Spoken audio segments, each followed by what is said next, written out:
নমস্কার, news 18 Bangla digital page থেকে রয়েছে আমি শঙ্কু সাঁতরা এই মুহূর্তে। তবে আপনাদেরকে আজকে যেটা শোনাবো সেটা হচ্ছে এক শাশুড়ির কথা শোনাবো, এক মায়ের কথা শোনাবো। যেটা জানা গেল যে গত পরশুদিন রাতের ঘটনা, যে উমা দাসের বাড়ি হরিদেবপুর থানা, অর্থাৎ দক্ষিণ কলকাতার হরিদেবপুর থানার কৈলাস ঘোষ রোডে। আর এই উমা দাসের ওপর নাকি তার পরিবারের প্রত্যেকে প্রচন্ড অত্যাচার করতো। আমরা যেটা শুনেছি, অভিযোগ শুনেছি যে উমা দাসের ছেলে, উমা দাসের বৌমা, সে নাকি উমা দাসের উপর রীতিমতো অত্যাচার করত।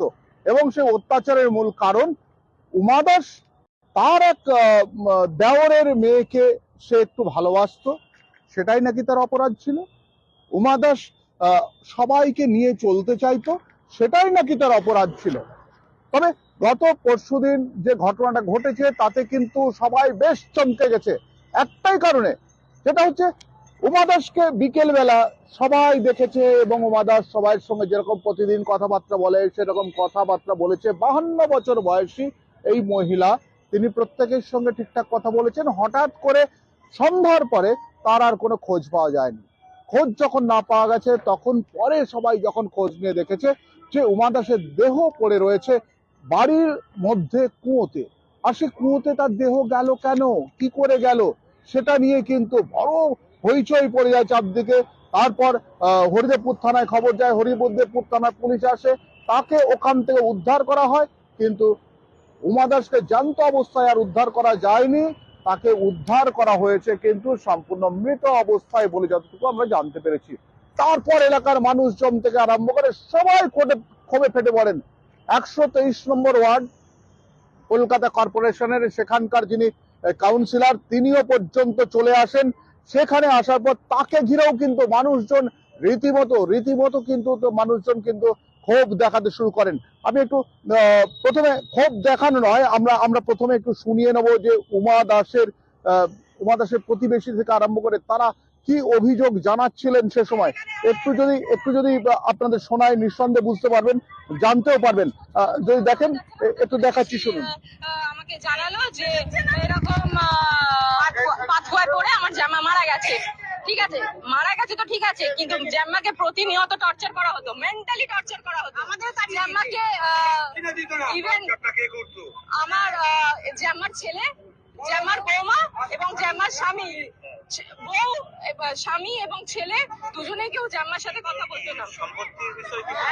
সম্পত্তির বিষয় না, মানে ওনার ধারণা ছিল আমি বিয়ের পর 5 বছর আমি আমার স্বামীকে নিয়ে এই বাড়িতে থাকি, আমার মায়ের সাথে। আমি আমার মায়ের একা, আমার বাবা ব্যাংকার ছিল, ঠিক আছে, আমার এখানেই থাকি আমার মাকে দেখাশোনার জন্য।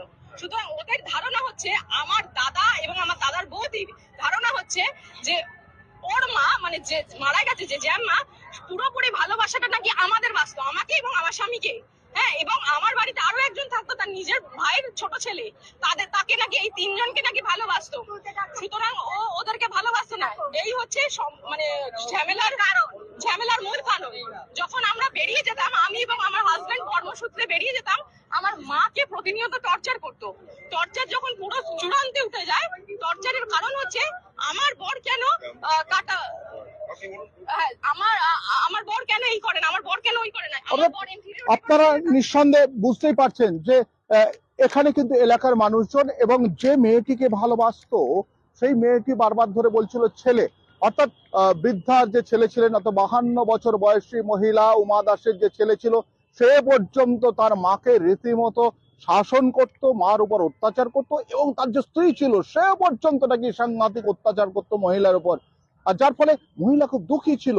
আর তার ফলেই কিন্তু মহিলার যে সমস্ত আত্মীয় ছিল, স্থানীয় মানুষজন ছিল, তারা কিন্তু রীতিমতো মহিলাকে খুব ভালোবাসতেন। এবং মহিলার এই মৃত্যুর পর, অর্থাৎ তারা দাবি তুলেছেন, এলাকায় সবাই দাবি তুলেছেন যে মহিলাকে, অর্থাৎ উমা দাসকে ফেলে দেওয়া হয়েছে ওই কুয়োর মধ্যে, এবং কুয়োর মধ্যে ফেলে দেওয়ার জন্য উমা দাস সেখানেই মারা গেছে বলে সবাই দাবি করছেন। অর্থাৎ তাকে খুনের অভিযোগ উঠছে বারবার ধরে।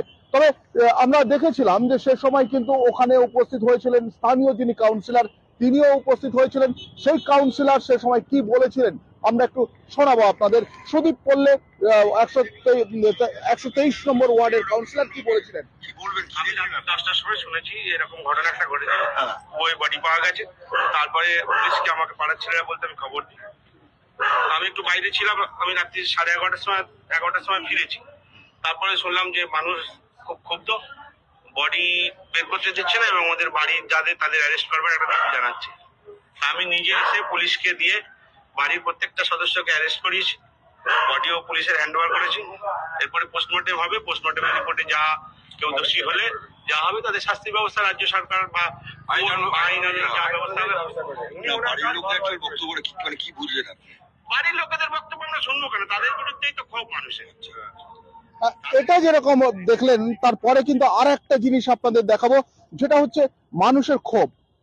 মানুষের ক্ষোভ যদি দেখেন তাহলে কিন্তু অবাক হয়ে যাবেন যে সেই সময় দেখুন প্রত্যেকটা মানুষের ক্ষোভ, যে ওই পরিবারের উপর কিন্তু ক্ষোভ ছিল আগে থেকে।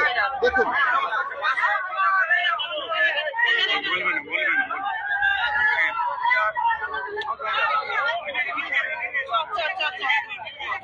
অর্থাৎ এটা কিন্তু স্বাভাবিক। আবার সেই পুরনো আমরা যেটা আগে শুনতাম যে গৃহবধূ হত্যা, সেই গৃহবধূ হত্যার মতো ঘটনা সেটা কিন্তু আবার এসছে। আজকে শহর কলকাতায় আরেকটি কম বয়সী গৃহবধূ, তারও মৃত্যুর ঘটনা ঘটেছে, সেটাকেও কিন্তু খুনের অভিযোগ উঠেছে। অর্থাৎ আমরা যেটা আস্তে আস্তে অনেকটাই ভুলে গেছিলাম যে নারী নির্যাতনের ঘটনা এবং গৃহবধূ নির্যাতনের ঘটনা সেটা কিন্তু অনেকটাই স্বাভাবিক হয়ে এসেছিল, কিন্তু আবার পরপর এই ধরনের ঘটনা। এবং প্রায় আমরা শুনি যে অনেক বাড়িতে রয়েছেন যারা গৃহবধূ রয়েছেন, তারা তাদের শাশুড়িকে রীতিমতো মানসিক টর্চার থেকে আরম্ভ করে এই ধরনের শারীরিক টর্চার করেন। আজকে কিন্তু ওই এলাকার মানুষ অর্থাৎ হরিদেবপুর ছেলে এবং বৌমাকে গ্রেপ্তার করে নিয়ে গেছে। আজকে আলিপুর আদালতে তাদেরকে তোলা হয়েছিল। স্বামীকে 14 দিনের জেল হেফাজত দিয়েছে এবং বৌমা এবং ছেলেকে 7 দিনের করে পুলিশ হেফাজত দিয়েছে আদালত। তবে এবার ওদেরকে জিজ্ঞাসাবাদ করে আসল তথ্য বেরোবে এবং ময়নাতদন্তের উপর নির্ভর করছে যে কি হয়েছিল, ঘটনাটা প্রকৃত খুন কিনা। যদি প্রকৃত খুন না হয়, যদি ওই মহিলা যদি নিজে থেকে ঝাঁপ দিয়ে আত্মহত্যা করে থাকেন, তাহলে কিন্তু আবার একটা বড় জিনিস, সেটা হচ্ছে বৌমা, ছেলে এবং স্বামীর অত্যাচার, মানসিক অত্যাচার, শারীরিক অত্যাচারের ফলে কিন্তু সে আত্মহত্যা করতে বাধ্য হয়েছে। তবে এলাকার মানুষজন প্রত্যেকেই কিন্তু যেটা সন্দেহ করছেন যে মহিলাকে হয়তো আবার সেই নির্যাতন করে কোনোভাবে ওই কুয়োর ধারে তিনি গেছিলেন কিংবা কুয়োতে তাকে ফেলে দেওয়া হয়েছে, তাকে কুয়োতে ফেলে মারা হয়েছে বলে যেটা অভিযোগ করছেন, সেই অভিযোগ সত্যি কিংবা মিথ্যে আমরা হয়তো কয়েকদিন পরেই জানতে পারবো। কিন্তু এই ধরনের ঘটনা আবার যেন মনটাকে ঠিক নাড়া দিয়ে গেল। যারা এই মুহূর্তে লাইভ দেখছেন তারা নিঃসন্দেহে বুঝতে পারছেন যে এই ধরনের ঘটনা আমাদের আপনাদের মন একটু হলেও নাড়া দেবে, কারণ দীর্ঘদিন পরে কিন্তু এই ধরনের অভিযোগ আমরা আবার পেলাম। তবে এই ধরনের নানা ইনফরমেশন পেতে গেলে আপনাদের নিউজ 18 বাংলা ডিজিটাল পেজ অতি অবশ্যই দেখতে হবে। আমি শঙ্কু রয়েছি আপনাদের সঙ্গে।